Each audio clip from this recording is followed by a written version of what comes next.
থাকলে হবে? আচ্ছা আচ্ছা, তাহলে আমি একটু পড়ি। জিঙ্কাম মেটালিকাম আমাদের নরেন্দ্র স্যারের বই থেকে হয়ে গেছে, আজকে অ্যালায়েন্স থেকে শুরু করছি।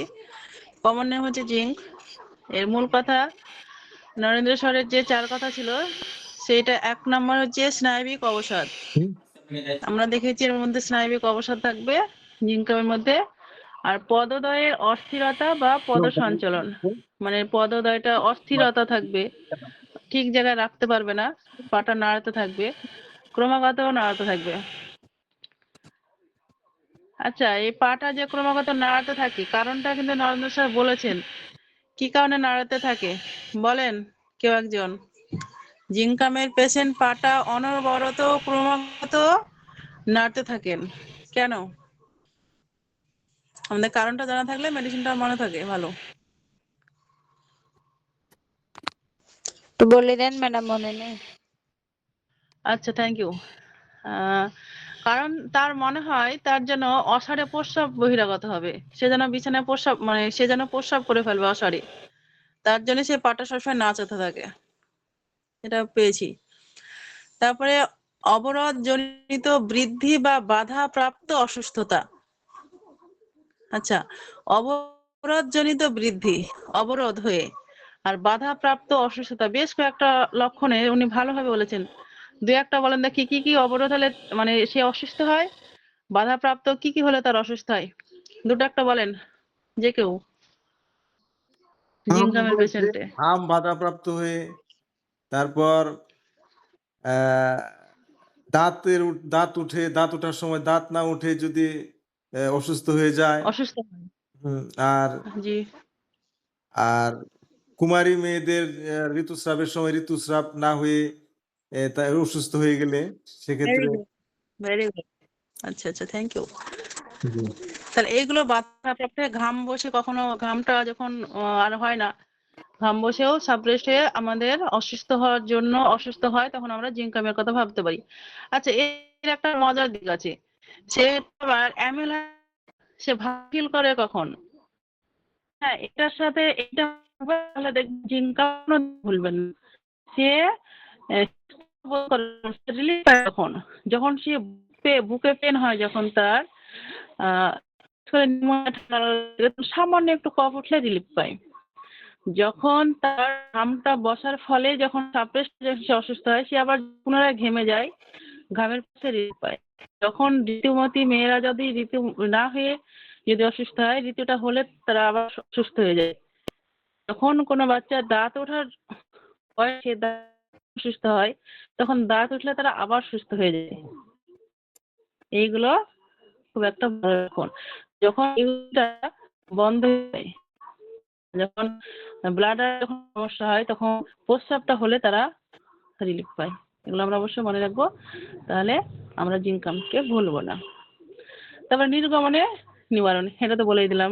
আচ্ছা, তাহলে মডালিটিটা দেখি, যেটা আমাদের সব সময় আমাদের এটা খুবই দরকার সমস্ত রোগের ক্ষেত্রে।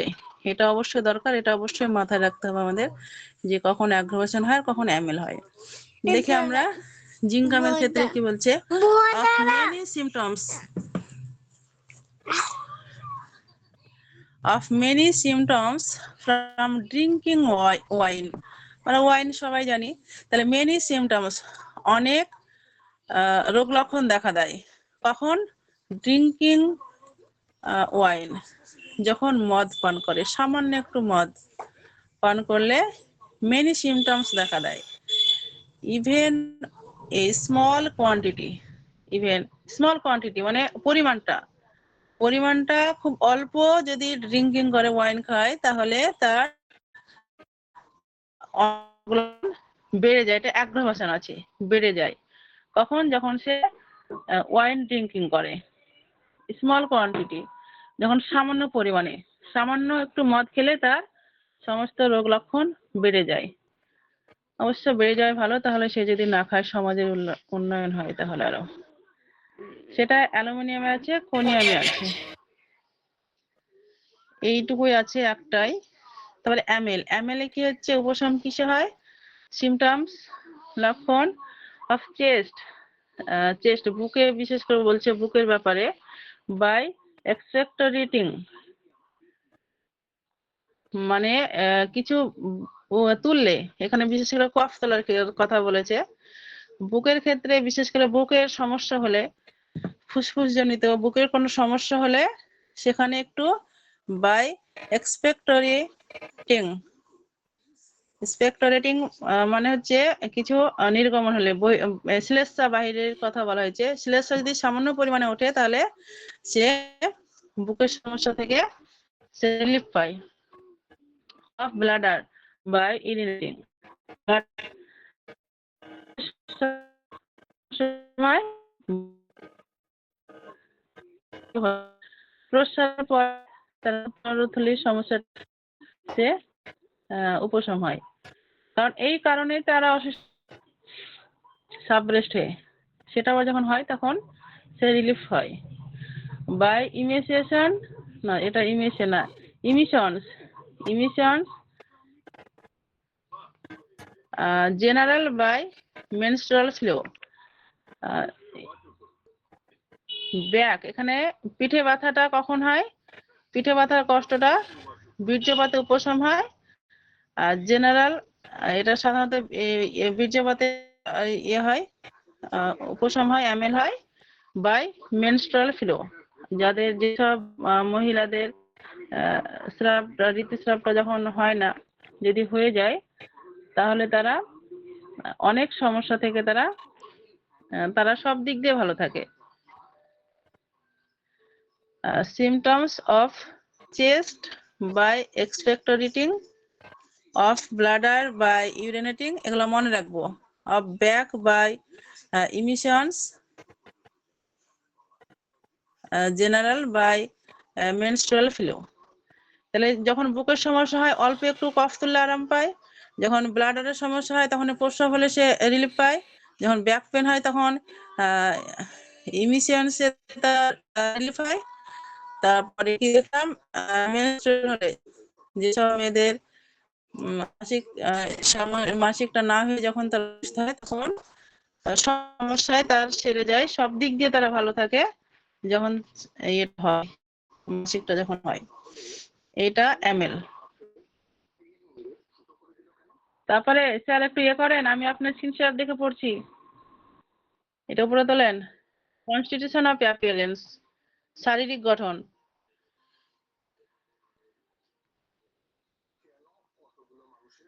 শারীরিক গঠনটা দেখবো। Person suffering from cerebral and nervous exhaustion, defective vitality। তাহলে পারসন সাফারিং মানে মানুষ যখন সাফার করে, কখন যে সাফার করে কি, সেরিব্রাল অ্যান্ড নার্ভাস এক্সজশন, স্নায়ু সংক্রান্ত দুর্বলতা, যখন মস্তিষ্ক স্নায়ু সংক্রান্ত দুর্বলতায় ভোগে, ডিফেক্টিং ভাইটালিটি, জীবনী শক্তি বিশৃঙ্খলায় যখন ভোগে, brain or nerve power wanting, এখানে মস্তিষ্ক স্নায়ু শক্তি নিঃশেষিত, এখানে ওয়ান্টিং বলতে চাওয়া না, এখানে ওয়ানটা বিভিন্ন অনুসারে ব্যবহার হয়। Brain or nerve power wanting, মস্তিষ্ক ও স্নায়ু শক্তি নিঃশেষিত, যখন তখন ওয়ানটা অন্যভাবে ইউজ হয়। এখানটা brain or nerve power wanting, এখানে শক্তিটা নিঃশেষিত হয়, শেষ হয়, মস্তিষ্ক স্নায়ু শক্তি। টু উইক টু ডেভেলপ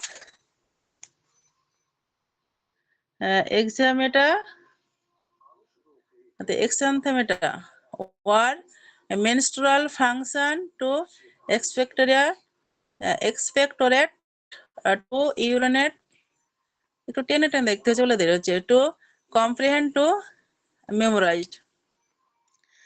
তাহলে দেখেন, এর মস্তিষ্ক স্নায়ু সংক্রান্ত দুর্বলতা ভোগে, জীবনী শক্তির বিশৃঙ্খলায় ভোগে, মস্তিষ্ক স্নায়ু শক্তি নিঃশেষিত, এতই দুর্বলতা কোনো উদ্ভিদ বের হয় বের হয় না অথবা ঋতুস্রাব হয় না, কাশি দিয়ে শ্লেষ্মা তুলতে পারে না, প্রস্রাব বের হতে চায় না, কোনো কিছু ভালোভাবে বুঝতে পারে না বা মনে রাখতে পারে না, এমন ক্ষেত্রেও উপযোগী। তাহলে এই সব কারণে সে অসুস্থ হয়, আবার এই সব কারণেই সে আবার নির্গমন হলে আবার সুস্থ হয়। এটা আমার কাছে জিঙ্কামের খুব একটা ইন্টারেস্টিং ব্যাপার লেগেছে। তাহলে তার স্নায়বিকটা দুর্বলতা, এতটাই দুর্বলতা, স্নায়বিক অবসাদ, কোথায় আমরা স্যারের বই দেখেছি স্নায়বিক অবসাদ। তাহলে মস্তিষ্ক, তাহলে এই জিঙ্কামটা কি কি ব্যাপারে উপযুক্তি, কি কোন কোন বিষয়ে আমরা জিঙ্কাম দিতে পারি, এর উপযোগিতা।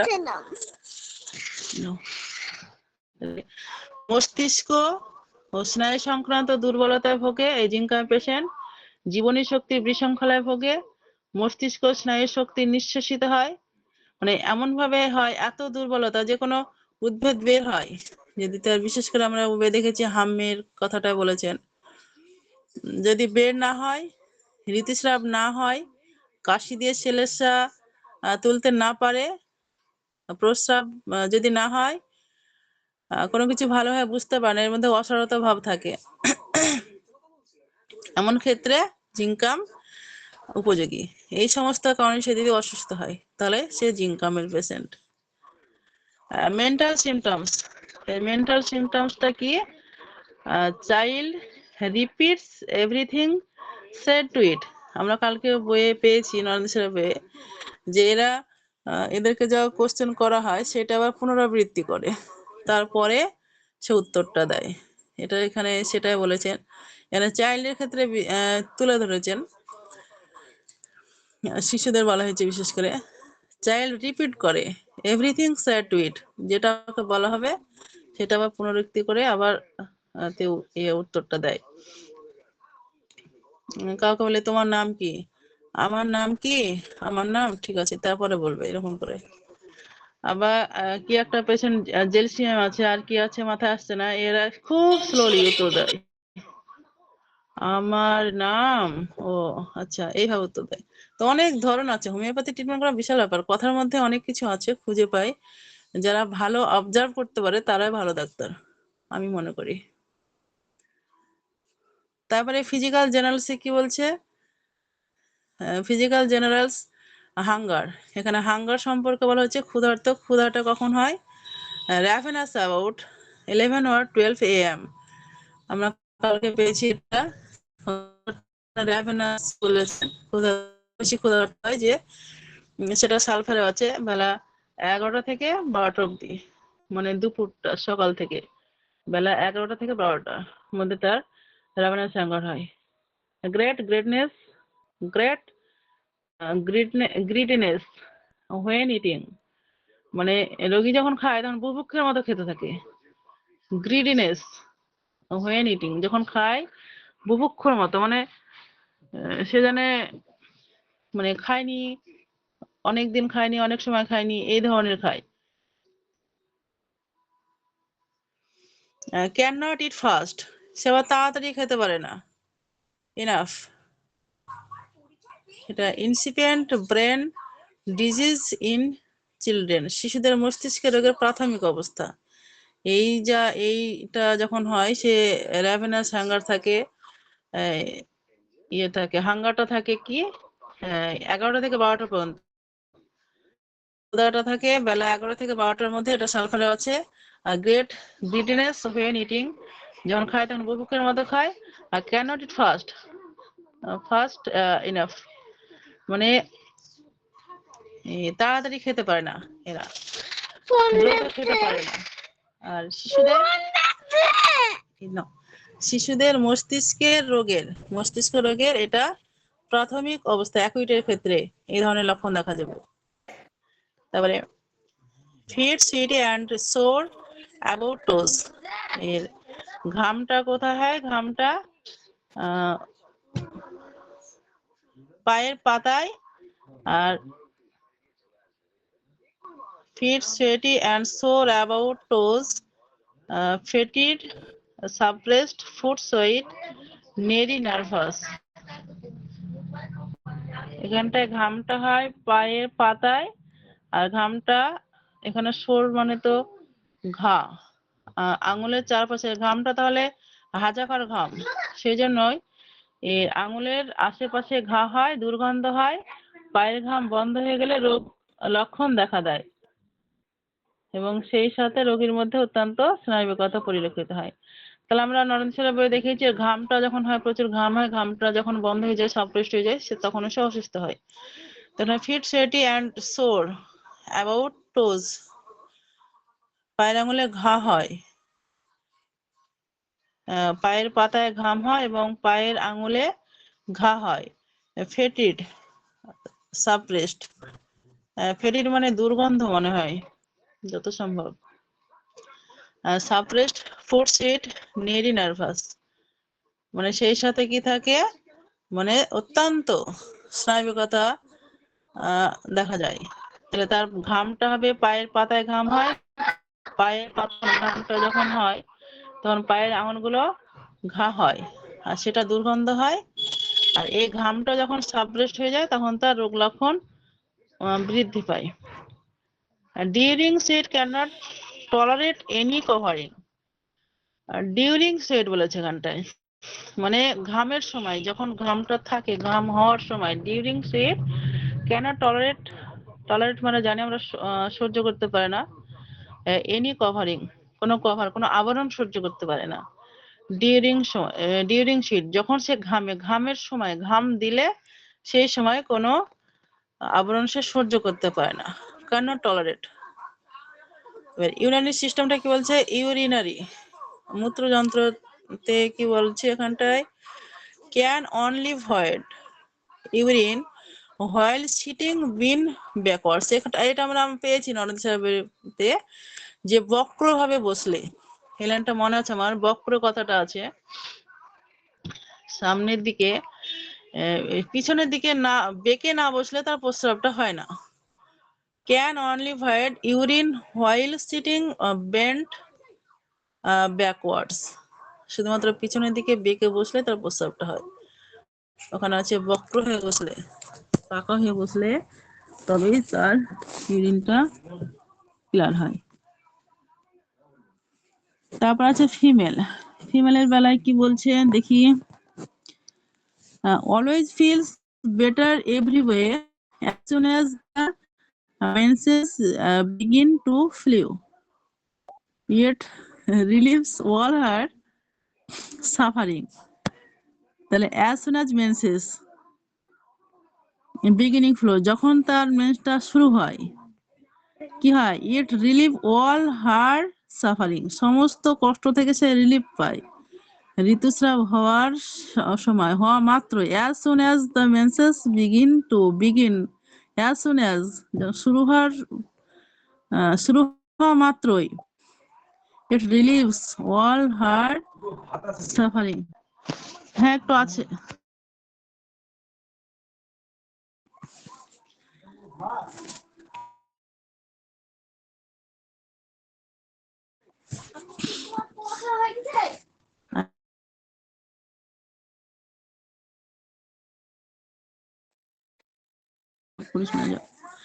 Always feels better everyway, always feels better everyway, সব দিক দিয়ে তারা একটা ভালো, বেটার, ভালো অনুভব করে, মহিলাদের ক্ষেত্রে বিশেষ করে, এটা তো মহিলাদেরই হয়, সুতরাং তাহলে অলওয়েজ ফিলস বেটার এভরিওয়ে, সব দিক দিয়ে তারা ভালো ফিল করে।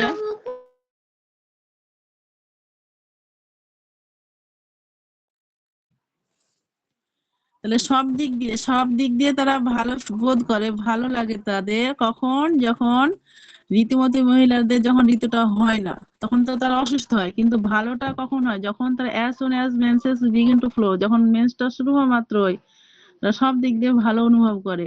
it relieves all her suffering, সমস্ত কষ্টের উপশময় রিলিফ পায়, যে যে বিষয়ে তারা সাফারিং করছিল সব দিক দিয়ে তারা রিলিফ পায়।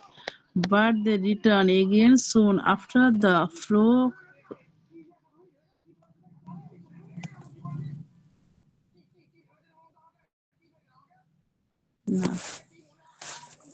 flows, এটা কি সিসেস কেসেস, জি জি,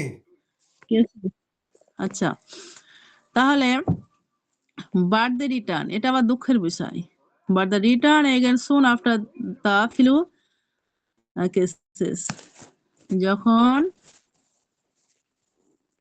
এটা আবার যখন বেড়ে যায়, কষ্টটা আবার শুরু হয় কখন? স্রাবটা যখন আবার বন্ধ হয়ে যায়। তাহলে এটা অবশ্যই মহিলাদের মনে থাকবে, সে সব দিক দিয়ে ভালো ফিল করে যখন তার as soon as menses begin to flow, যখন সামান্য একটু মেন্স হলে, যে কাশির ক্ষেত্রে, কফের ক্ষেত্রে কি শুনলাম আমরা? বুকের পেনের ক্ষেত্রে আমরা দেখলাম যে তার একটুখানি সামান্য একটু কফ উঠলে সে তার ঠান্ডা নিউমোনিয়ার ক্ষেত্রে বুকটা রিলিফ পেয়ে যায়। শ্বাসকষ্ট বলুন, বুকের ব্যথা বলুন, বুকের যা সমস্ত কষ্ট যায়, যেটা সে সাফার করে, সামান্য একটু কফ উঠলে সে রিলিফ পেয়ে যায়।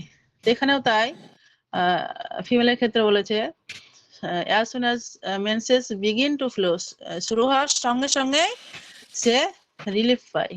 আবার তার সমস্ত কষ্ট আবার যখন পুনরায় যখন ফিরে আসে, এই ঋতুস্রাবটা বন্ধ হয়ে যায়, তখন সমস্ত কষ্টের আবার বেড়ে যায়। ব্যাকের ক্ষেত্রে কি শুনি এবার? স্পাইনাল অ্যাফেকশনস, মেরুদণ্ড সংক্রান্ত কি বলছে? কালকে আমরা জেনেছি, বলেন তো কি বলেছে? মেরুদণ্ডে তার একটা জ্বালা, বার্নিং ফিল করে, বসলে বেড়ে যায় আর হাঁটলে একটু উপশম হয়। এটা আমার জেনেছি নরেন্দ্র স্যার বই। এখানে কি আছে? স্পাইনাল অ্যাফেকশনে কি বলছে? Burning along whole length of spine, back much from sitting. এটা greater than less than, sir তো ভালোভাবে বলেন। গ্রেটার দ্যান লেস দ্যানে কি হয়? এই জানা,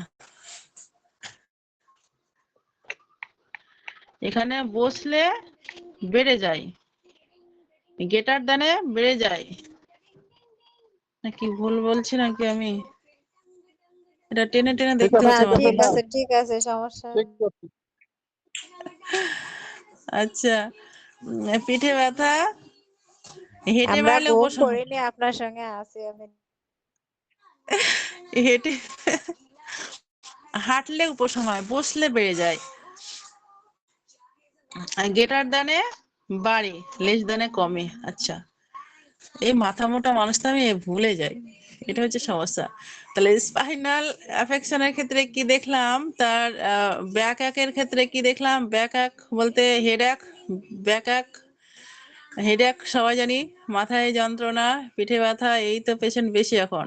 তার কি এটা পেনটা কি ধরনের থাকে? বার্নিং থাকে, জ্বালা করে স্পাইনাল কর্ডে, যে স্পাইনাল কর্ডে একটা জ্বালা বোধ করে এই ব্যথার ক্ষেত্রে। আর বসলে বেড়ে যায়, হাঁটলে উপশম হয়। আচ্ছা স্যার, এটা ম্যাম বলেন, এই কোপটা কি মেডিসিন? কুপ্রান্ত পি হয়, এটা কি আমার জানা নেই। হ্যাঁ, পালসেটিলাতে আছে, রাস্টক্সেও আছে। আচ্ছা, দেখছি আমি দেখে জানাচ্ছি। Spinal spinal irritation, great prostration of strength. তাহলে মেরুদণ্ডে উত্তেজনা হয়, শরীর শক্তিহীন অবসন্ন হয়ে পড়ে। আমরা অসরতা ভাব দেখেছি, জিঙ্কার মধ্যে একটা অসরতা ভাব থাকবে বলেই তো সে প্রস্রাব করে ফেলবে, এই ভয়তে সে পা নাচাতে থাকে। তাহলে স্পাইনাল ইরিটেশন, থাকবে স্পাইনালের মধ্যে। আর গ্রেট প্রস্ট্রেশন অফ স্ট্রেংথ, মেরুদণ্ডে উত্তেজনা থাকবে আর শরীরটা শক্তিহীন অবসন্ন হয়ে পড়ে। Can't bear back to be touched, এটা ট্যারেন্টুলায় আছে। এটা কি সুনিশ্চিত গ্রহ না তো? চাইনাও তো না। সেটা দেখেন CININ, এটা আপনি কিভাবে কোথা থেকে উদ্ধার করেন স্যার? আমার জানা নেই। এটা ডানার থেকে দেখছি। সিনিনাম কোপ, যেটা কোপ কিউবি, ওটা হলো কোবাল্টাম মেটালিকাম। আচ্ছা, রাডার থেকে দেখছি। আর এখন যেটা জানতে কোবাল্টাম চাচ্ছি, মেটালিকাম। চিনিনাম সালফেট, আর ওটা টেরেন্টুলা। আর সিনিনাম সালফ। হ্যাঁ, জি, চিনিনাম সালফেট, ট্যারেন্টুলা, তাহলে টেরেন্টুলা। আর থেরিডিয়ন। Thank you.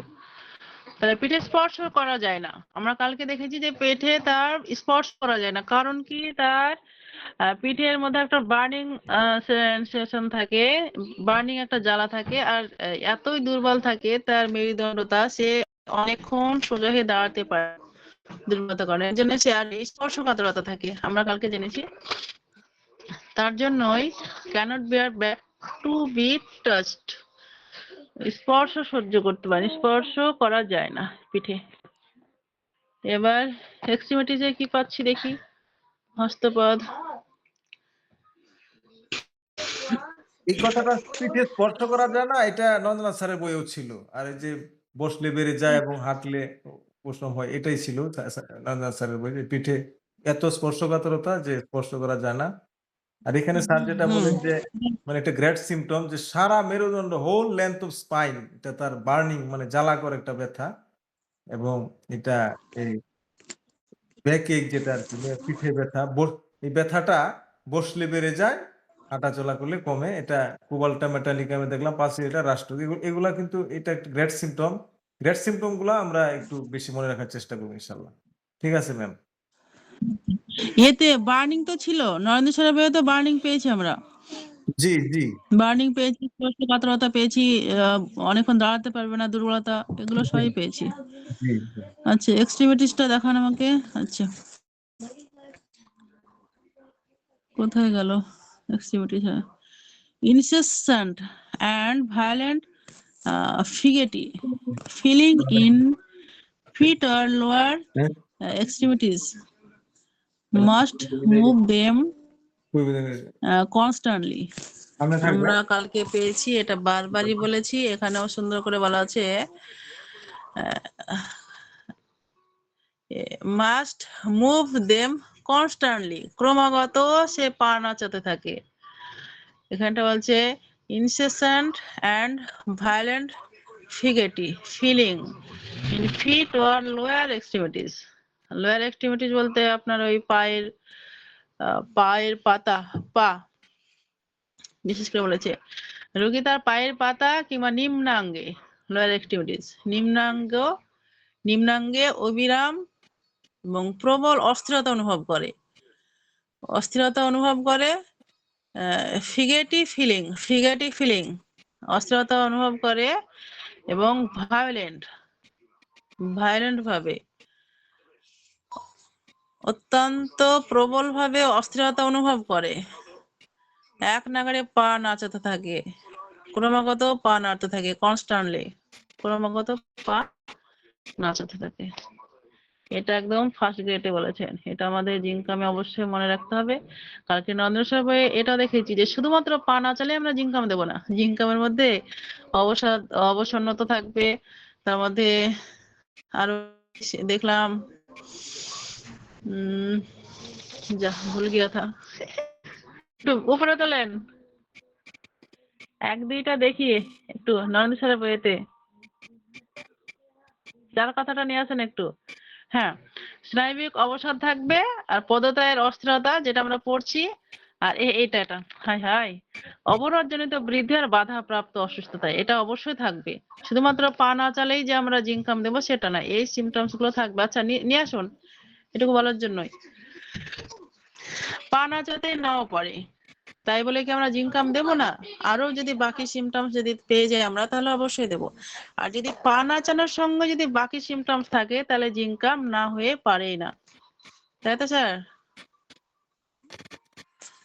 জি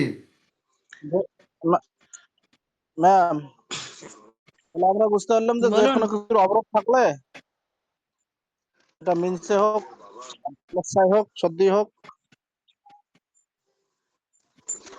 হ্যাঁ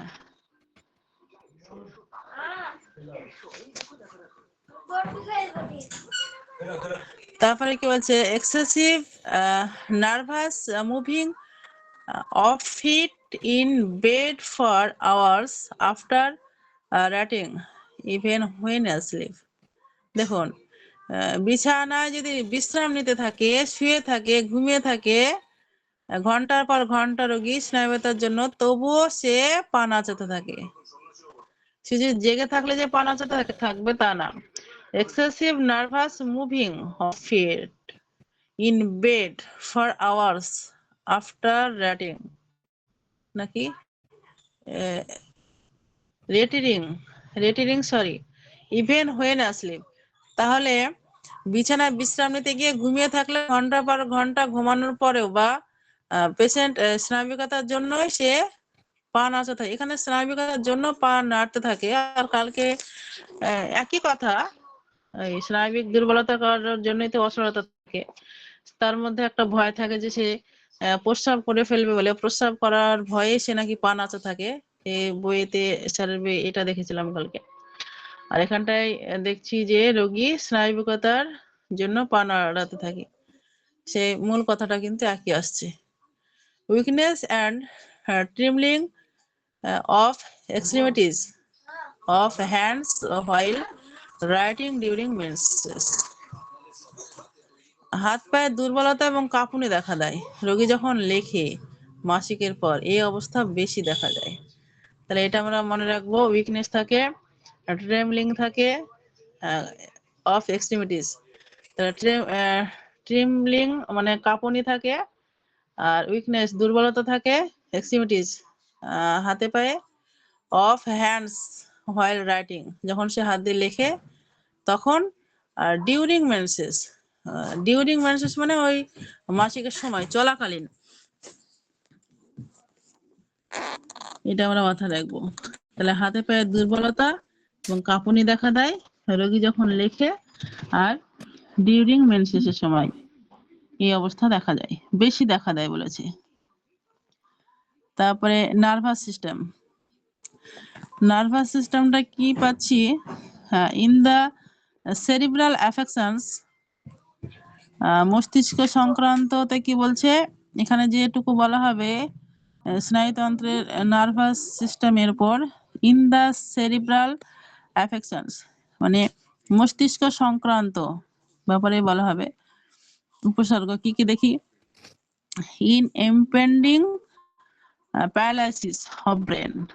তাহলে মস্তিষ্কের পক্ষাঘাত, প্যারালাইসিস মানে জানি পক্ষাঘাত, তাহলে মস্তিষ্কের পক্ষাঘাত সম্ভাবনায়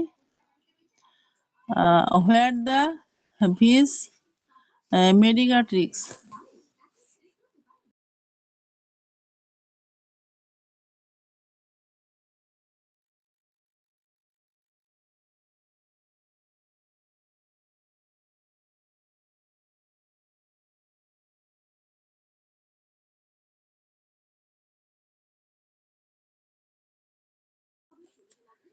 সরি বাচ্চা কাচ্চা নিয়ে কোথায় যেন পড়ছিলাম। Nervous system. Nervous system. Nervous সিস্টেমে কি পেলাম আমরা, ইন দ্য সেরিব্রাল অ্যাফেকশনে, ইন ইমপেন্ডিং প্যারালাইসিস অফ, চলে যাচ্ছে লেখাটা কেন, paralysis of brain where the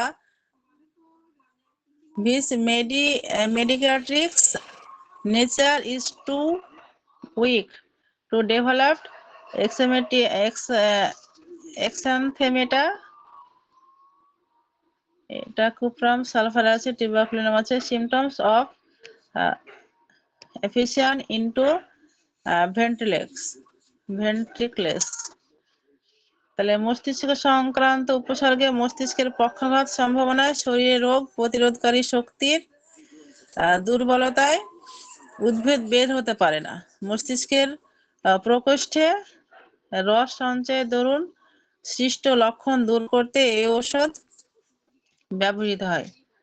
তাহলে নার্ভাস সিস্টেমটায় কি পেলাম, যে মস্তিষ্ক সংক্রান্ত উপসর্গ, মস্তিষ্কের পক্ষাঘাত সম্ভাবনায় মানে যদি পক্ষাঘাতের হবে বা এই সম্ভাবনায় শরীরে রোগ প্রতিরোধকারী শক্তি, মেডিক্যাট্রিক্স নেচার বলতে সেখানটায় মেডিক্যাট্রিক্সটা কি অর্থে ব্যবহার করা হচ্ছে, কেউ কি বলবেন?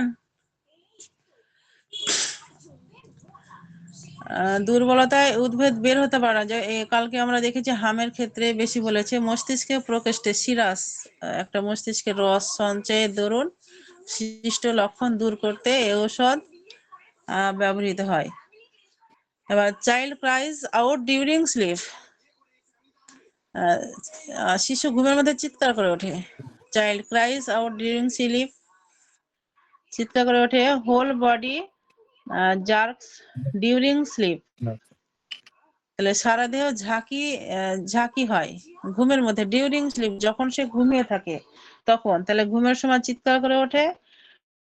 ডিউরিং স্লিপে বডিটা জার্কিং হয়, মানে ঝাঁকি দেয়। ওয়েকস ফ্রাইটেন্ড, ভয় পেয়ে চমকে ওঠে। Starts, rolls the head from side to side, মানে মাথা এপাশ ওপাশ করতে থাকে। ভয় পেয়ে ঘুমের ঘরে চিৎকার করে ওঠে ঘুমের সময়। ডিউরিং স্লিপে ঝাঁকি দেয় আর ভয় পেয়ে চমকে ওঠে। Rolls the head from side to side, মাথাটা এপাশ ওপাশ করতে থাকে। Face alternately pale and red, তাহলে মুখটা কি হয়, একবার ফ্যাকাশে হয় আবার পরক্ষণে লাল হয়, অল্টারনেট হয়। একবার ফ্যাকাশে হয়, একবার লাল হয়, একবার পেল হয়, একবার রেড হয়। পেল মানে ফ্যাকাশে, রেড লাল হয়, এটা অল্টারনেট হয়। ফেস, মুখটা। তাহলে এখানে চাইল্ডের ক্ষেত্রে বিশেষ করে বলেছেন যে ঘুমের ঘরে কি থাকে, চিৎকার দিয়ে ওঠে, ঘুমের সময় ঝাঁকি দেয় আর মাথাটা এপাশ ওপাশ করতে থাকে, আর মুখটা একবার পেল হয়, একবার রেড হয়, মুখমণ্ডলটা, ফেসটা। তারপরে এই আমি তো বলতে ভুলে গেছি, rolls the head from side to side, পরে বলে দেবো, এটা সেকেন্ড গ্রেডে আছে।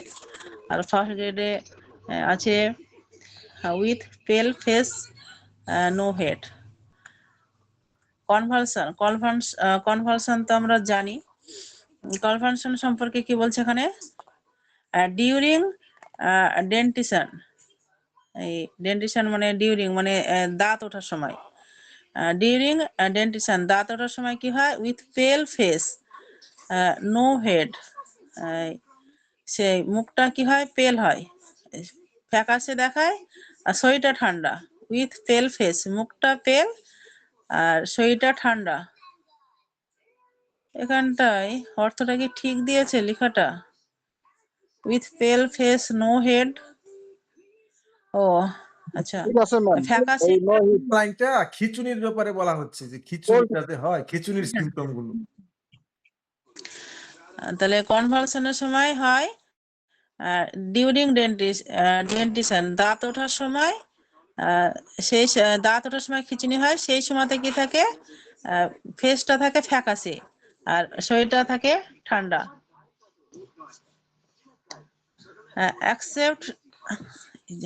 except perhaps in ociput, hmm? except perhaps in ociput, no increase in এটা temperature. অক্সিপুট, এটা হলো মাথার একটা সাইড আর কি, অক্সিপুট মনে হয়। সেই হ্যাঁ, বাড়ির মাথার নাম না অক্সিপুটটা? অক্সিপুট হলো মাথার পিছনটাকে মনে হয় অক্সিপুট বলে, মাথার পিছন দিকটা। হ্যাঁ, আর ভার্টেক্স হলো মাথার তালু, আর পেরিটাল হলো কানের কাছে যে জায়গাটা, এটা পেরিটাল। অক্সিপুট হলো মাথার পিছন সাইডটা। এক্সেপ্ট পারহ্যাপস ইন অক্সিপুট, মানে এটা এই স্যার শুরু করুন আপনি। যাও। আকাশে ফ্রন্টাল, ফ্রন্টাল মানে যে ফ্রন্টাল। পিছনটা। অক্সিপুট মানে মাথার পিছনটা, এটা কিছুটা গরম থাকে, কিন্তু মুখ কিন্তু কোনো নো হিট মানে উত্তাপ থাকে না, মুখে কোনো উত্তাপ থাকে না, কিন্তু মাথার অক্সিফোর্ড পিছন দিকে উত্তাপ থাকে। বানানটা কি আছে? ও, এটা তো অক্সিফোর্ড ঠিক আছে। আচ্ছা স্যার আপনি পড়েন, এখান থেকে শুরু করেন। এই বারবার আমার দেরি হয় কনসেপ্ট করতে। দেখি স্যার শুরু করেন, পড়েন। ওই যে আসিয়া আসিয়া ম্যাম তো ওই যে মনোযোগ অন্য দিকে চলে যায়, এই জন্য বাচ্চাদের দুষ্টামির কারণে মনোযোগ দিতে পারেন না। জি স্যার, একদম ঠিকই বলেছেন। ও তোমার এদিকে নাম পড়ছো আর আমাদের কোনো ঠিক করতে তাহলে পারিনি নাকি? তাহলে দাদা জি আমরা, মাথার যে অংশ, আমরা যে ভার্টেক্স যেটা শীর্ষ যেটা না, হ্যাঁ মাথার তালু, সেটা মাথার তালু ভার্টেক্স। মাথার তালু, আর এই ফ্রন্টাল হলো সামনে আর অক্সিপিট হলো পিছনে, তাই না? হ্যাঁ, আর পেরিটাল হলো কানের কাছে, যেটা কানের উপরে সাইডটা, কানের পেরিটাল পাশ, কারের কাছে, হ্যাঁ, পেরিটাল। লেফট সাইডের পেরিটাল আর রাইট সাইড পেরিটাল হবে না? না, দুইটাই পেরিটাল, মানে কানের সাইডের যে জায়গাটা এটা পেরিটাল, আচ্ছা আচ্ছা। মানে লেফট রাইট দুইটাই পেরিটাল, মানে ভার্টেক্স, অক্সিপুট, বলি ফ্রন্টাল, দুই পেরিটাল, এরকম। না ও তোমার এদিকে নাম ফোর শুনছো হেড না? তো কপালি। আসিয়া ম্যাম, তাহলে মাইক অফ করে রাখেন।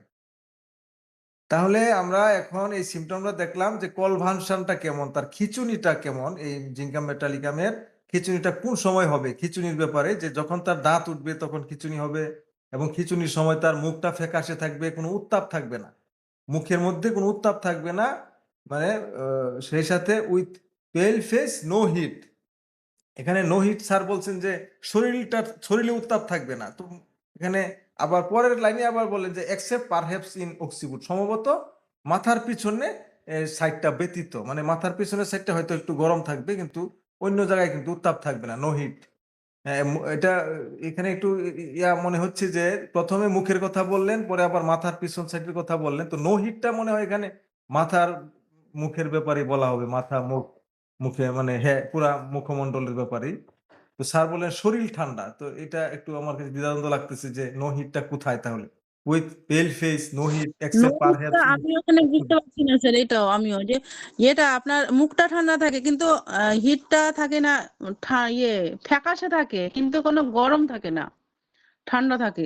বুঝতে পারছেন, মুখের ক্ষেত্রে বলেছে এখানটায় শরীরটা ঠান্ডা কিন্তু মুখটা মাথার ফ্রেশ পিছনেরটা থাকে। কিন্তু গরম থাকবে, মাথার পিছন সাইডটা একটু গরম থাকবে, আপনার পিছন সাইডটা একটু। এখানে শরীরের কথাটা আসছে না, এখানটায় মুখের কথাটা আসছে হ্যাঁ কনভালশনে। হ্যাঁ মুখে, হ্যাঁ মুখের কথাটা আসছে, ফেসটা তাহলে মুখ ফেসটা থাকবে ফ্যাকাশে। থাকবে কিন্তু ঠান্ডা থাকবে। হুম। তাহলে আমরা খিঁচুনির ব্যাপারে দেখলাম, দাঁত ওঠার সময় খিঁচুনি হবে, খিঁচুনির সময় তার মুখটা ফ্যাকাশে থাকবে, কোনো উত্তাপ থাকবে না, শরীরে কোনো উত্তাপ থাকবে না, কিন্তু মাথার পিছন সাইডটাতে হালকা কিছু উত্তাপ থাকবে, কিছু উত্তাপ থাকতে পারে। নো ইনক্রিজ ইন টেম্পারেচার, মানে তার শরীরের যে তাপমাত্রা এটা বাড়বে না, শরীরের তাপমাত্রা এরকম যে উত্তাপ থাকবে না, শরীরের তাপমাত্রা বাড়বে না। রিভার্স অফ বেলেডোনা, এটা বেলেডোনার বিপরীত। তো বেলেডোনার তাহলে দেখবো কি আমরা যে খিঁচুনির সময় এরকম দেখবো যে তার উত্তাপ থাকবে, শরীর মানে শরীরের উত্তাপ থাকবে বেলেডোনা। আমরা জানি যে বেলেডোনায় মানে উত্তাপ ও আরক্তিমতা রয়েছে, আর বেলেডোনার বিপরীত লক্ষণ এটা, শরীরটা ঠান্ডা, তাপমাত্রা বাড়ে না, শরীরটা ঠান্ডা থাকে, নো হিট, কোনো হিট থাকে না। আর এই রুলিং দি আইস, ন্যাশিং দি টিথ, তাহলে তার রুলিং দি আইস মানে চোখ দুটো খালি ঘোরাতে থাকে, চোখ শুধু ঘোরাতে থাকে, আর ন্যাশিং দি টিথ, আর দাঁতে দাঁত ঘষতে থাকে, দাঁতে দাঁত ঘষতে থাকে আর চোখ ঘোরাতে থাকে। কোন সময়? এটা খিঁচুনির সময়। আমরা কিন্তু এই সবগুলা খিঁচুনির কথাগুলো বললাম, দাঁত ওঠার সময় খিঁচুনিটা হবে, তার এই খিঁচুনিটা হবে দাঁত ওঠার সময়, এবং সে সময় তার মুখটা ফ্যাকাশে থাকবে, শরীরটা ঠান্ডা থাকবে, মাথার পিছনের দিকটা কিছুটা গরম থাকতে পারে, শরীরে তাপমাত্রা থাকবে না, এটা বেলেডোনার বিপরীত, এবং চোখ দুটা ঘোরাতে থাকবে, দাঁতে দাঁত ঘষতে থাকবে। তারপরে হলো automatic motion of hands and head, স্বয়ংক্রিয়ভাবে রোগী হাত এবং মাথা, or one hand and head, automatic motion মানে স্বয়ংক্রিয়ভাবে এগুলো নাড়তে থাকে, মোশন, অটোমেটিক মোশন মানে স্বয়ংক্রিয়ভাবে রোগী নাড়াতে হয় না, স্বয়ংক্রিয়ভাবে এগুলো মোশন হয়, একটা মানে নড়তে থাকে। কিভাবে? কোনগুলো? হাত, hands, head, one hand and head. তাহলে তাহলে কি হয়? এই হ্যান্ড এবং হাত এবং মাথা, অথবা এক হাত এবং মাথা, রোগীর হাত এবং মাথা, অথবা একটি হাত এবং মাথা, মানে দুই হাতও নাড়তে থাকতে পারে এবং মাথাও নাড়তে থাকতে পারে, একসাথে একসাথে নাড়বে। অটোমেটিক মোশনটা থাকবে তার, হাত এবং মাথা দুইটাই নড়বে, অথবা এক হাত এবং মাথা, দুই হাত এবং মাথাও নাড়তে পারে, অথবা এক হাত এবং মাথাও নাড়তে পারে। অটোমেটিক মোশন মানে রোগীর ইচ্ছার বাইরে, সেটা অটোমেটিক স্বয়ংক্রিয়ভাবে এগুলো না নড়বে, মোশন হবে। দুই হাত এবং মাথা, অথবা এক হাত এবং মাথা। এরা এপোসাইন নামে রয়েছে, ব্রায়োনিয়াতে রয়েছে, হেলেবোরাসে রয়েছে। এই যে স্বয়ংক্রিয়ভাবে অটোমেটিক যে তার হাত মাথা নড়ে, এটা রোগী কিন্তু ইচ্ছা করে নাড়ায় না। রোগীকে যদি ইচ্ছা করা হয় তুমি মাথা নাড়াচ্ছ কেন, হাত নাড়াচ্ছ কেন, রোগী বলবে যে আমি তো নাড়াচ্ছি না, এমনিতেই নড়ছি। তাহলে আমরা এটা দেখলাম। এবং কুরিয়া যেটা এই কুরিয়া যেটা নর্থন রুক আর কি কুরিয়া, এই কুরিয়াটার ব্যাপারে বলা হচ্ছে পুরো লাইনটা কুরিয়ার ব্যাপারে from suppressed of eruption from night, মানে কুরিয়াটা এই যে নর্থন রুকটা হবে সাপ্রেসড অফ ইরাপশন, উদ্ভেদ চাপা পড়ার কারণে যদি হয় কুরিয়া, এবং রাতে রাতে যদি হয় ভয় হতে রোগীর মধ্যে মানে না সরি ফ্রাইট ফ্রাইট ফ্রাইটটা হলো তাহলে ফেয়ার থেকে ফ্রাইট। আমরা আরেকদিন আলোচনা করেছিলাম ফেয়ার থেকে ফ্রাইট, ফেয়ারের নাউন মনে হয় এটা, ফেয়ার মানে ভয়, ফ্রাইটও ভয়, এটা আতঙ্ক আর কি। ফ্রাইটটা একটু বেশি আমরা আমাদের তালাত জোয়ারদার স্যার বলেছেন যে ফ্রাইটটা একটা আতঙ্কের মতো, এটা একটু বেশি। তো এই যে তার যে কুরিয়াটা হবে কোথা থেকে হবে তাহলে সাপ্রেস অফ ইরাপশন এবং এই যে ভয় থেকে, ভয় এবং ইরাপশন সাপ্রেস হলে কোন উদ্ভেদ যদি চাপা পড়ে, সেটা উদ্ভেদ চাপা তো আমরা জানি যে মলম লাগিয়ে বা কুচিকিৎসার কারণে আমাদের চর্মরোগ চাপা দিলে সেটা, সেই ব্যাপারে বলা হচ্ছে যে কুরিয়াটা তার কি থেকে হচ্ছে চর্মরোগ চাপা পড়ার কারণে বা এই ভয় থেকে। কুরিয়া হচ্ছে কি, কুরিয়াটা হচ্ছে এক ধরনের অস্বাভাবিক অনিয়ন্ত্রিত অপ্রত্যাশিত নর্তন কুর্দন ধরনের শারীরিক নাড়াচাড়া। এই যেটা কিছুক্ষণ আগে দেখলাম যে আমরা দুই হাত এবং মাথা এমনিতে নাড়াবে বা এক হাত এবং মাথা, এটি কুরিয়া এক ধরনের অস্বাভাবিক, মানে এটা স্বাভাবিক না, অনিয়ন্ত্রিত, মানে তার নিয়ন্ত্রণে নেই, রোগীর নিয়ন্ত্রণে নেই, অপ্রত্যাশিত, আমরা যেটা প্রত্যাশা করি না যে রোগী এরকম নাড়াচাড়া করুক। এইটা হচ্ছে নর্তন কুর্দন মানে নাড়াচাড়া, শারীরিক নাড়াচাড়া, নর্তন কুর্দন ধরনের শারীরিক নাড়াচাড়া, যেটা এক ধরনের মানে খিচুনির, তো দ্রুত খিচুনি দেয় কিন্তু এটা একটু হালকা ধরনের, মানে এই মানুষ যেমন নাচে এরকম হইতে পারে, এরকম নাড়াচাড়া করে, অস্বাভাবিক, সেটা অপ্রত্যাশিত। এবং আরেকটা কথা যেটা বললেন, আমি এখানে আবার সবগুলো কামাল স্যার টাইপ করতে দিয়েছিলেন, বলছিলেন যে তুমি আগে একবার বললেন কি তুমি ইংলিশ গুলা আগে আগে লিখবা তারপরে বাংলা, তারপরে আবার আবার বললেন কি না না বাংলাটা আগে লেখো পরে ইংরেজি রাখো। এই যে এখন আবার আমি সাজাতে গিয়ে এই যে এই লাইনটা ইংরেজিটা নিচে রয়ে গেছে, এটা উপরে আনা হয় না। এখানে টুইচিং অ্যান্ড জার্কিং, জার্কিং আমরা জানি যে জার্কিং মানে ঝাঁকি দেওয়া, twitching and jerking of single muscles, muscle তো জানি আমরা যে পেশি, মাংস পেশি, সিঙ্গল মাসল মানে যে কোনো একটা সিঙ্গল মানে একটা একটা মাংসপেশি, যে কোনো একটা মাংসপেশি টুইচিং অ্যান্ড জার্কিং, লাফাতে থাকে এবং কাঁপতে থাকে, যে কোনো একটা মাংসপেশি। এটা আমরা দেখি অনেক সময় আমাদের শরীরের মধ্যে মাঝে মধ্যে হঠাৎ হয়। এরপরে গরু জবাই করলে এরকম দেখা যায়, গরুর যখন চামড়া সেলা হয়, চামড়া সেলার পরে এরকম বিভিন্ন জায়গায় দেখা যায় যে মাংস একটু একটু লাফাচ্ছে। তো এরকম যে কোনো একটা সিঙ্গেল মাসল এরকম লাফায় বা কাঁপতে থাকে, এগারিকাস এবং ইগনেশিয়াতেও রয়েছে। আমাদের এখানে সবচেয়ে গুরুত্বপূর্ণ যেটা ছিল আমাদের যে সেকেন্ড গ্রেড সিমটমে, তার মাথাটা সে এপাশ ওপাশ করতে থাকে, rolls the head from side to side, মানে একবার এই পাশে একবার ওই পাশে মাথা, side to side, rolls the head মানে মাথাটা এপাশ ওপাশ করতে থাকে, ঘোরাতে থাকে। আর তার খিচুনির সময় তার গ্রেড সিমটমটা হলো খিচুনির সময় তার মুখটা ফ্যাকাশে থাকবে এবং শরীরে কোনো উত্তাপ থাকবে না, এটা দেখলাম।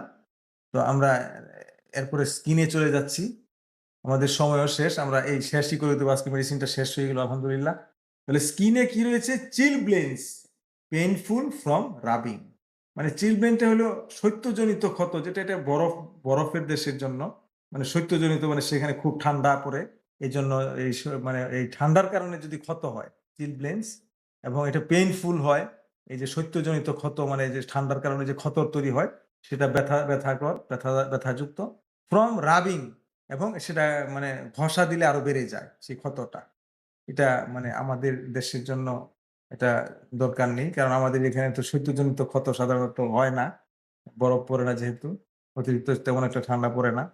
রিলেশনশিপটা আমরা এখানে কম্পেয়ার করতে বলা হয়েছে হেলিবোরাস টিউবারকুলিনাম, আমরা এটা আগেও দেখেছি, এই যে আমাদের স্বয়ংক্রিয়ভাবে হাত পা নাড়ে সেখানে কিন্তু আপনারা দেখেন যে হেলিবোরাস রয়েছে। আর টিউবারকুলিনাম আগেও দেখেছি আমরা যে তার টিউবারকুলিনাম রয়েছে যে দুর্বলতায় মস্তিষ্কের উদ্ভেদ বের হতে পারে না, সে মস্তিষ্কে প্রকোষ্ঠের রস সঞ্চয় মানে মস্তিষ্ক সংক্রান্ত উপসর্গের ক্ষেত্রে সেখানে কুপ্রামেটালিকাম সালফার টিউবারকুলিনাম সেখানে আমরা দেখেছি। টিউবারকুলিনামের সাথে আবার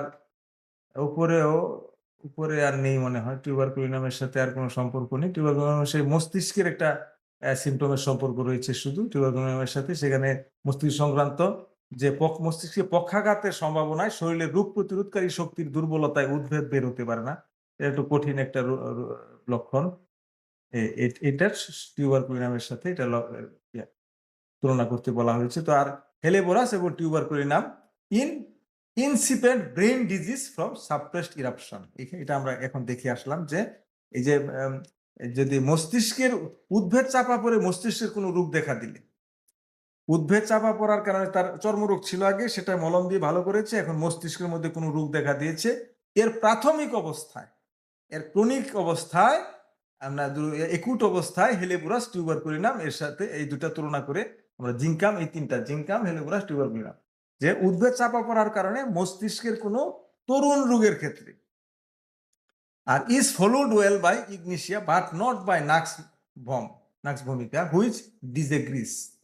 তাহলে এটা is followed well by Ignatia এটার পরে ভালো কাজ করবে, but not by nux vom, কিন্তু নাক্স ভূমিকা এটার পরে কাজ করবে না, হুইচ ডিসএগ্রিস।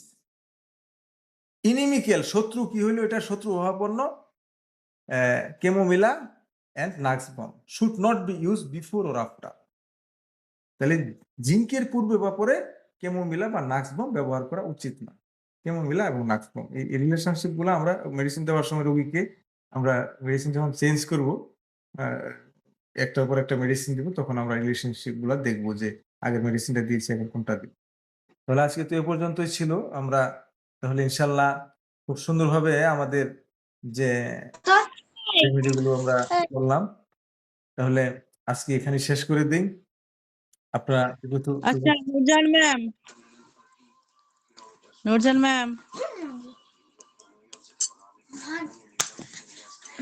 ম্যাম নেই নাকি? আরে বাপরে, কানেক্টটা ছিঁড়ে দিয়ে ভেঙে দিলি। নুরজান ম্যাম, হ্যাঁ ম্যাম, উনি পালিয়ে গেছে। এখানে শেষ আচ্ছা, করে দিই। আর সবাইকে এখানে আর সময় নষ্ট না করে অনেকে বিরক্ত হবেন, কারণ সময় হয়ে গেলে অনেকে বিরক্ত হয়, কারণ অন্যদিকে ক্লাস করতে যাবে, অনেক কাজ থাকতে পারে। আমরা আমাদের যে সময় দেওয়া থাকবে সেই সময়ের ভিতরে আমরা শেষ করে দেব ইনশাল্লাহ। তো সবাই ভালো থাকবেন, সবার জন্য অনেক অনেক দোয়া এবং শুভকামনা। আগামী ক্লাসের জন্য আমন্ত্রণ জানিয়ে শুভরাত্রি। আসসালামু আলাইকুম।